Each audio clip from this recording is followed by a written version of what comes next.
The very first word here, and I'm just going to read it again. To us a child is born, to us a son is given, and the government will be on his shoulders, and he will be called Wonderful Counselor, Mighty God, Everlasting Father, Prince of Peace. This makes me so excited if I read it. Because, listen again, if you're not excited yet, please, what's those whining in the old days? The vehicles had them, and then they whine, and they go, okay. So I'm winding you up a bit here. Let's go.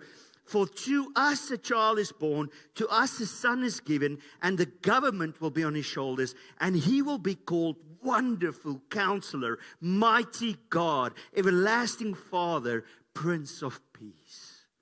This excites me. Why? Let's just look at a few of the Greek words that's used here. So the very first word that I want to just point out is the word government. I think in our context, we hear the word government and we think about the government. But it's actually not what the author was writing in the original Hebrew. Sorry, I said Greek. Hebrews said. The word here is actually, what it refers to is actually the ruling, the one that rules. It's also the primitive root of this word is the one who prevails. So when it says Jesus is, the government is going to be on his shoulder, it's actually saying that Jesus, will prevail. It's a declaration of what he came to do for us, in us, and through us. If you're sitting here this morning, you think, I just don't have what it takes to take another step.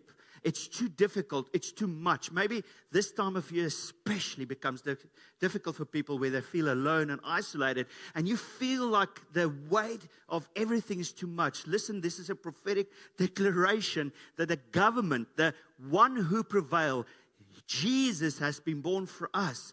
And in that, if we are in Jesus, we will prevail. You will be able to take that another step. You will be able to carry this load.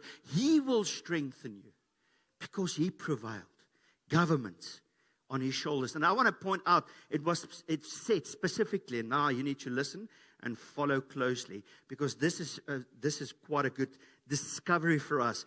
The government, so the prevailing, him that's a ruler, rests where? On his shoulders. This word means the neck, the Hebrew word. And listen to, as the place of burdens. Where do you feel stress when you feel stressed? Where do you feel burden when you're burdened? I don't know about you, but if I feel stressed, my neck cramps up. And if you drive, need to do a shoulder check, it's like, listen closely. Where do you experience stress, burdens? On your neck. And Jesus, this prophetic word is a declaration of him carrying this title of the one who prevails on his shoulders. On his shoulders. And he's carrying it, he carried that prevailing title, showing us that in him we can carry that as well. Why would I say that? Matthew 11:28. Listen. Come to me, all you who labor and are heavy laden, and I will give you rest. What does he do? Take my yoke. Where does a yoke go? Your shoulders, your neck. So take my yoke upon you. What yoke does he have? The one who prevails.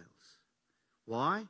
Because in Isaiah it says that on his shoulders, the yoke he carries is the one who prevails, the one who rules. Now he tells us when we are overwhelmed, we should take that yoke of his and put it on our shoulders. What he says is then when we walk in him, he gives us the ability to prevail in any circumstance.